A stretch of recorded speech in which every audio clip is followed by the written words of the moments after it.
जय हिंद मेरे प्यारे दोस्तों। आप सभी का हमारे YouTube चैनल विद्यालय एजुकेशन में स्वागत है। आज हम आपके लिए एजुटेरिया 5000 बुकलेट सीरीज है, उसी के प्रश्न लेकर आए हैं। ये सभी प्रश्न जो है एनसीईआरटी बेस पर आधारित है और ये आपको फुल रिवीजन क्लास होने वाली है जीके, जीएस और एसएसटी की।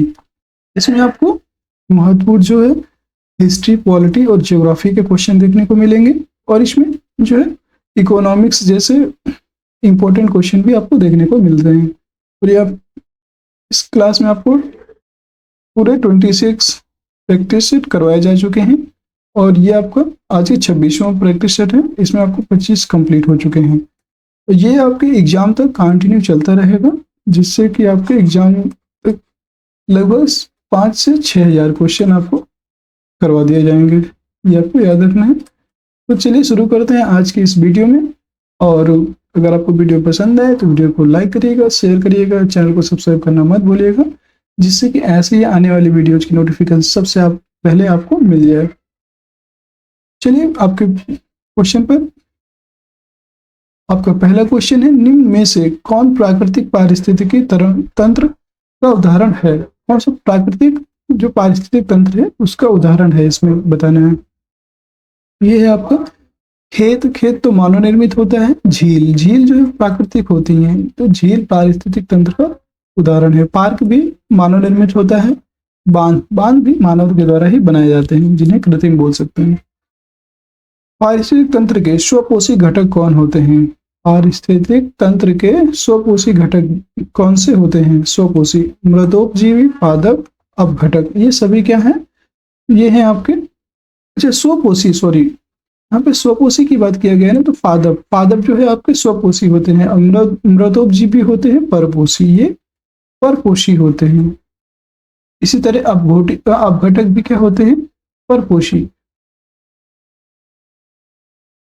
नेक्स्ट क्वेश्चन है आपका, यही इसका राइट आंसर हो जाएगा। नेक्स्ट क्वेश्चन आपका 3rd नंबर, पराबैंगनी किरणें किस प्रकार के कैंसर का कारण बनती हैं? जो पराबैंगनी किरणें होती हैं ये आपके त्वचा कैंसर, स्किन कैंसर के जो होता है उसके प्रभाव स्किन पर प्रभाव डालती है, इसलिए यहाँ पे त्वचा कैंसर हो जाता है। नेक्स्ट क्वेश्चन है, निम्न में से कौन ग्रीन हाउस गैस का उदाहरण नहीं है? इसमें से कौन ग्रीन हाउस गैस का उदाहरण नहीं है, ये बताना है। तो ये हो जाएगा कार्बन मोनोऑक्साइड। कार्बन मोनोऑक्साइड जो है ग्रीन हाउस गैस का उदाहरण नहीं है। बाकी कार्बन डाइऑक्साइड, ओजोन और नाइट्रोजन ऑक्साइड, ये सभी ग्रीन हाउस गैस का उदाहरण हैं। नेक्स्ट आपको, निम्नलिखित ऊर्जा स्रोतों में से कौन सा पर्यावरण को स्वच्छ बनाए रखने के लिए सर्वोत्तम है? कौन सा जो है इसमें? पेट्रोलियम उत्पाद, वन उत्पादन, नाभिकीय विखंडन या सौर सेल। पर्यावरण को स्वच्छ बनाने के लिए हम क्या करेंगे? ये होगा सौर सेल। सौर सेल का प्रयोग करेंगे पर्यावरण को ऊर्जा स्रोतों में। ऊर्जा स्रोत की बात की गई है ना, तो सौर सेल सबसे क्या होता है? स्वच्छ ईंधन माना जाता है, इसलिए सौर सेल को सर्वोत्तम मानेंगे हम पर्यावरण के स्वच्छ रखने के लिए।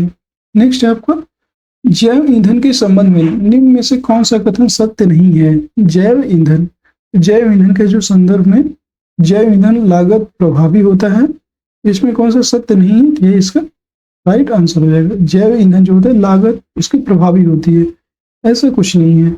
जैव ईंधन मक्का से भी बनता है, एकदम सही। जैव ईंधन पारिस्थितिकी अनुकूल होता है, ये भी सही। जैव ईंधन ऊर्जा संकट के समाधान में योगदान दे सकता है, ये भी सही है।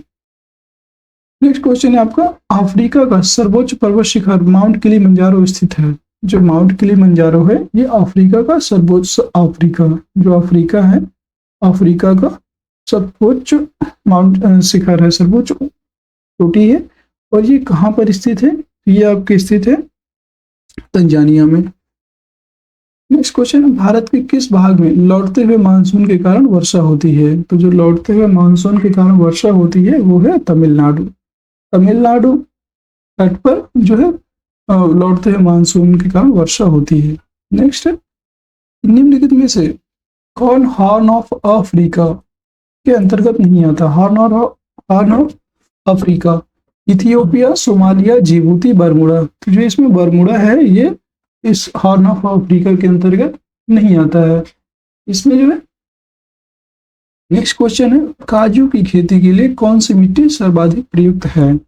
काजू, काजू की बात करें तो काजू की खेती के लिए आपका लैटराइट मृदा या लैटराइट मिट्टी सर्वाधिक उपयुक्त मानी जाती है।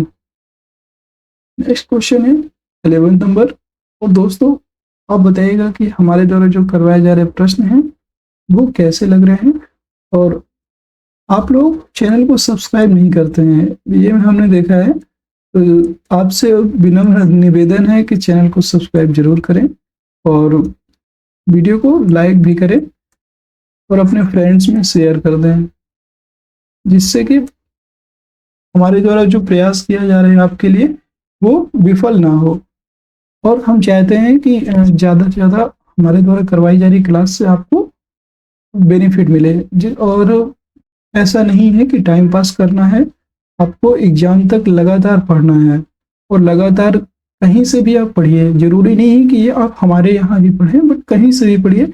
आप ऐसी क्लास पे पढ़ें, ऐसे यूट्यूब चैनल से पढ़ें जो आपका टाइम ना लेते हैं। बहुत सारे टीचर होते हैं सिर्फ करवाएंगे कितने, मान लो सिर्फ 40 क्वेश्चन करवाएंगे, बट वो कितना टाइम ले लेते हैं, 2 घंटे। और उसी को क्या करेंगे, मैराथन बना देंगे। उसी से छोटे छोटे क्वेश्चन, एक क्वेश्चन से छोटे छोटे क्वेश्चन बनाते रहेंगे और 40 क्वेश्चन में ही आपका 2 से 3 घंटे निकल जाएगा। और इसे क्या कहेंगे ये लोग, मैराथन कहते हैं। तो ऐसा नहीं करना है आपको कम समय में ज़्यादा से ज़्यादा क्वेश्चन पढ़ने हैं। और ये तभी होगा जब आप कोई ऐसी क्लास देखेंगे जो एग्जाम ओरिएंटेड होगी, मतलब एग्जाम को ध्यान में रखकर। ये सभी जितने भी क्वेश्चन करवा रहे हैं ये एग्जाम ओरिएंटेड हैं, एग्जाम को ध्यान में रख के करवा रहे हैं। इसलिए आपको ज़्यादा से ज़्यादा ऐसे क्लास ही देखना है। मैं बार बार यही कहूँगा, बाकी आपकी मर्जी, आप क्या चाहते हैं। बाकी एग्जाम को ध्यान में रख करके आपको पढ़ना है और ज़्यादा से ज़्यादा क्वेश्चन को देख के जाना है, जिससे कि आपके क्वेश्चन जितने ज़्यादा आप क्वेश्चन करके जाएंगे ना, उतने ही आपके एग्जाम में क्वेश्चन फंसने की संभावना ज़्यादा होती है। तो उम्मीद है आपको हमारे द्वारा यह सुझाव बहुत अच्छा लगेगा। और अगर कोई आपका सुझाव है, कोई कमेंट है, तो कमेंट बॉक्स में जरूर बताएं। हम आपके उन सभी क्वेश्चन का भी जवाब देने की कोशिश करते रहते हैं। चलिए आपका नेक्स्ट क्वेश्चन है, राष्ट्रीय जल संसाधन परिषद का गठन कब किया गया। जल संसाधन परिषद गठन की बात की गई है, तो जो जल संसाधन परिषद का गठन है ये आपका 1983 में राष्ट्रीय जल संसाधन परिषद का गठन किया गया था। नेक्स्ट क्वेश्चन है, भारत में कर्मचारी राज्य बीमा योजना की शुरुआत किस वर्ष की गई थी। कर्मचारी राज्य बीमा योजना की शुरुआत आपके हुई थी 1952 में। नेक्स्ट, दिए गए विकल्पों में किसे सेवा क्षेत्र भी कहा जाता है। सेवा क्षेत्र की बात करें तो ये आपका तृतीय क्षेत्र के अंतर्गत आता है। सेवा क्षेत्र कृषि क्षेत्र में प्राथमिक क्षेत्र और उद्योग द्वितीय और सेवा तृतीय।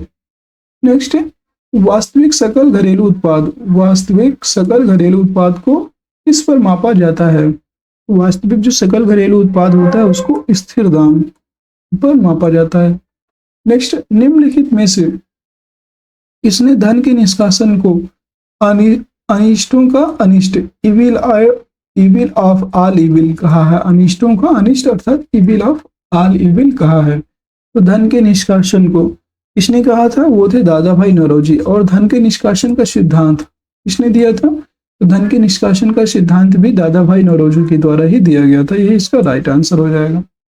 नेक्स्ट, राष्ट्रीय आय के बारे में बताना है। राष्ट्रीय आय है एनएनपी माइनस अप्रत्यक्ष कर प्लस इमदाद, ये इसका सही आंसर है। राष्ट्रीय आय जो होती है नेट नेशनल प्रोडक्ट माइनस अप्रत्यक्ष कर बराबर प्लस इमदाद, ये इसका राष्ट्रीय आय हो जाएगी।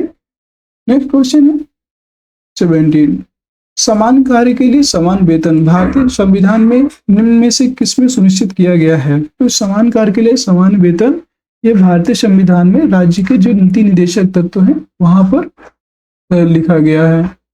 और नेक्स्ट क्वेश्चन है आपका 18 नंबर, निम्नलिखित में से किसको अपने कर्तव्यों के पालन में भारत के राज्य क्षेत्र में सभी न्यायालयों में सुनवाई का अधिकार है। तो किसको अपने कर्तव्यों के पालन में भारत के राज्य क्षेत्र में सभी न्यायालयों में सुनवाई का अधिकार है, तो आपके हो जाते हैं महान्यायवादी। महान्यायवादी को सभी न्यायालयों में सुनवाई का अधिकार होता है। नेक्स्ट है आपको, निम्न में से किस संविधान संशोधन द्वारा लोकसभा तथा विधानसभा की सीटों की संख्या में वर्ष 2026 तक कोई परिवर्तन नहीं करने का प्रावधान किया गया है। तो इस संविधान संशोधन के द्वारा लोकसभा तथा विधानसभा की सीटों में 2026 तक कोई परिवर्तन नहीं करने को प्रावधान किया गया है। वो है आपका 84वें संविधान में ये उल्लेख किया गया है कि 2026 तक कोई भी संविधान संशोधन नहीं होगा। और नेक्स्ट क्वेश्चन है आपका 20 नंबर, संविधान के किस अनुच्छेद के अंतर्गत संघ की कार्यपालिका संबंधी शक्ति राष्ट्रपति में निहित है। संघ की कार्यपालिका शक्ति जो है राष्ट्रपति में निहित है और ये अनुच्छेद 53 में कहा गया है। और राष्ट्रपति पद का उल्लेख है, राष्ट्रपति जो के पद का जो उल्लेख है वो आर्टिकल 52 में है। आर्टिकल 54 की बात करें तो आर्टिकल 54 में आपका दिया हुआ है, इसमें यह है कि राष्ट्रपति का निर्वाचन, इसमें दिया हुआ है निर्वाचन, राष्ट्रपति का निर्वाचन। और अनुच्छेद 56 की बात करें तो अनुच्छेद 56 में आपका दिया हुआ है यह राष्ट्रपति अपने पद की ग्रहण की जो तारीख है उससे 5 वर्ष तक, मतलब 5 वर्ष की अवधि तक पद ग्रहण की तारीख से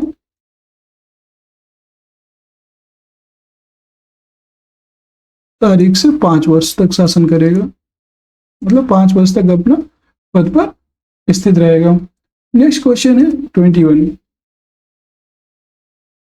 एक वर्ष में कम से कम कितनी बार संसद की बैठक होना आवश्यक है। तो एक वर्ष में कम से कम 2 बार संसद की बैठक होनी आवश्यक है। नेक्स्ट क्वेश्चन है, भारत में एक नया राज्य सृजित करने वाला विधेयक को पारित होना अनिवार्य है। तो कैसे अनिवार्य है, यह है आपका संसद में साधारण बहुमत मत तथा कम से कम 2/3 राज्यों के अनुमत समर्थन द्वारा। ये गलत, संसद में साधारण बहुमत के द्वारा, ये एकदम सही है। संसद में साधारण बहुमत के द्वारा जो है ये आपका आवश्यक है एक नए राज्य को सृजित करने के लिए। नेक्स्ट क्वेश्चन है 23, भारत में पंचायती राज व्यवस्था का शिल्पी किसे कहा जाता है। ये बहुत इंपॉर्टेंट क्वेश्चन है कि जो पंचायती राज व्यवस्था है उसका शिल्पी किसको माना जाता है। तो वो है आपके बी.आर. मेहता। को पंचायती राज व्यवस्था का शिल्पी के रूप में जाना जाता है। नेक्स्ट है आपका 24, निम्न में से किस अधिनियम के द्वारा अप्रत्यक्ष चुनाव प्रणाली की शुरुआत हुई। अप्रत्यक्ष चुनाव प्रणाली की बात करें तो वो है 1892 ईस्वी का भारत परिषद अधिनियम। इसी के द्वारा अप्रत्यक्ष चुनाव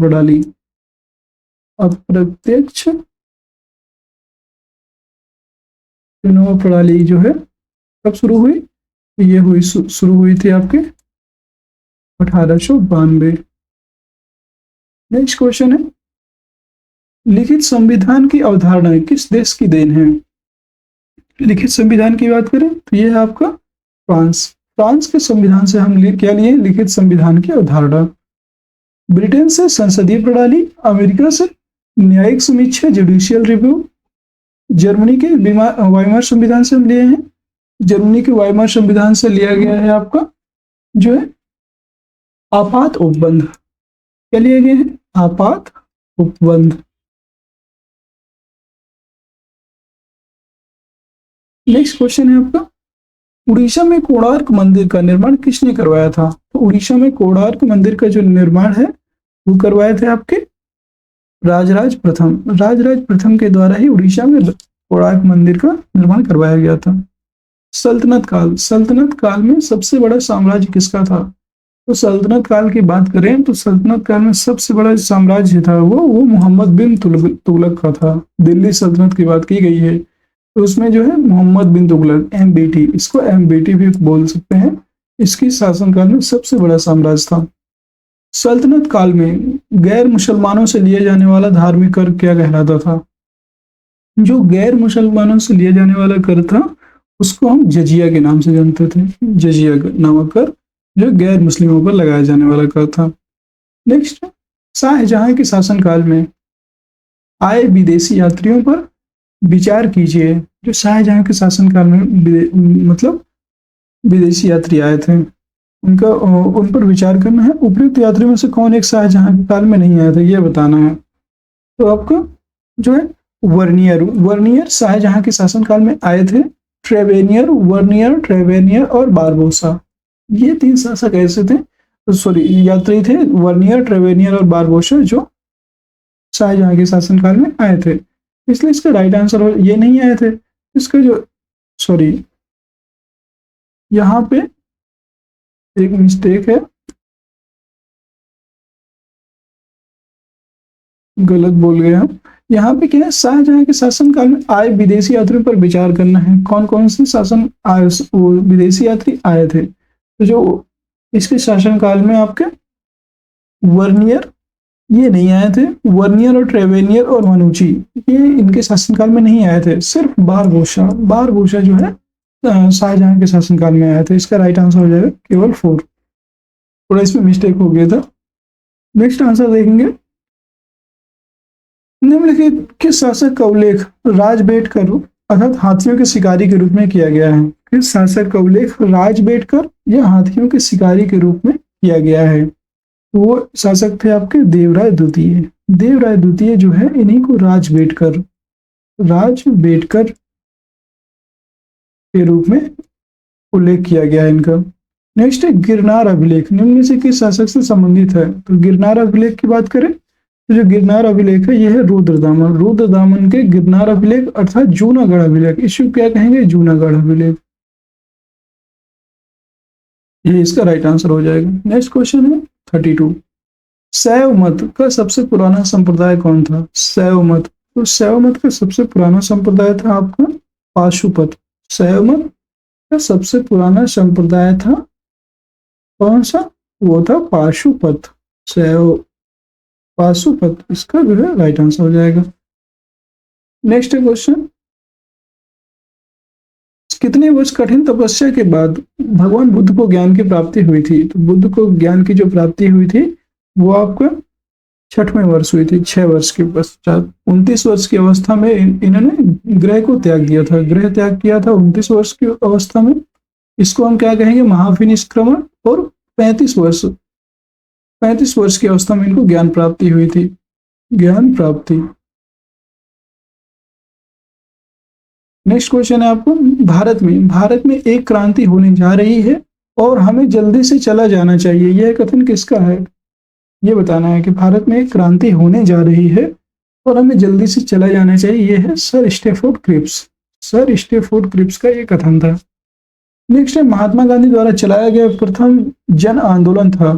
जो महात्मा गांधी द्वारा चलाया गया प्रथम जन आंदोलन था वो था आपका, बताना है असहयोग आंदोलन। असहयोग आंदोलन जो है प्रथम जन आंदोलन था। ये 1920 में चलाया गया था। नेक्स्ट है आपको भारत में मिट्टी बचाओ आंदोलन कहाँ से प्रारंभ किया गया। मिट्टी बचाओ अर्थात मृदा बचाओ आंदोलन। मृदा बचाओ आंदोलन की बात की गई है तो ये आपका हुआ था सबसे पहले महाराष्ट्र से शुरू हुआ था मिट्टी बचाओ आंदोलन। नेक्स्ट है गांव में आयोजित होने वाला भारतीय राष्ट्रीय कांग्रेस का प्रथम अधिवेशन कब हुआ। गांव में आयोजित होने वाला भारतीय राष्ट्रीय कांग्रेस का प्रथम अधिवेशन कब हुआ था। तो ये हुआ था आपका 1937 ईस्वी में। नेक्स्ट है सुभाष चंद्र बोस को देश नायक की उपाधि किसके द्वारा दी गई थी। जो सुभाष चंद्र बोस थे इनको देश नायक की उपाधि रविन्द्रनाथ टैगोर के द्वारा दी गई थी, याद रखना है आपको। नेक्स्ट क्वेश्चन है शक्कर के मिश्रण के दौरान कौन सा यौगिक हमेशा बनता है। ये आपका साइंस का क्वेश्चन आ गया। अभी तक कौन से चल रहे थे, अभी तक आपकी हिस्ट्री के क्वेश्चन चल रहे थे।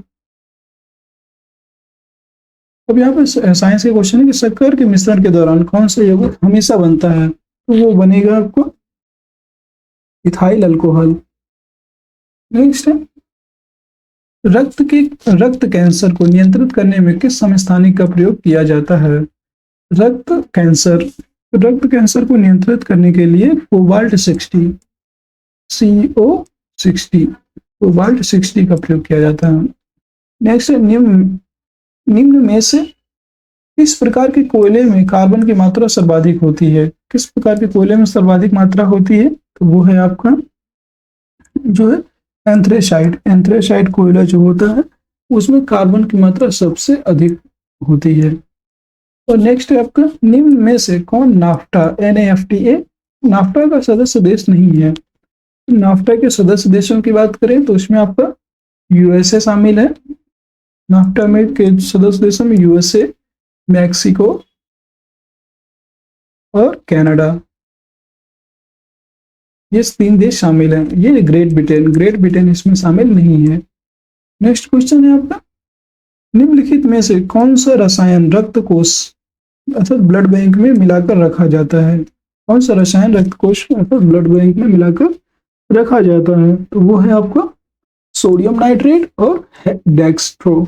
सोडियम नाइट्रेट और डेक्स्ट्रो को मिला करके रखा जाता है, यही इसका राइट आंसर हो जाएगा।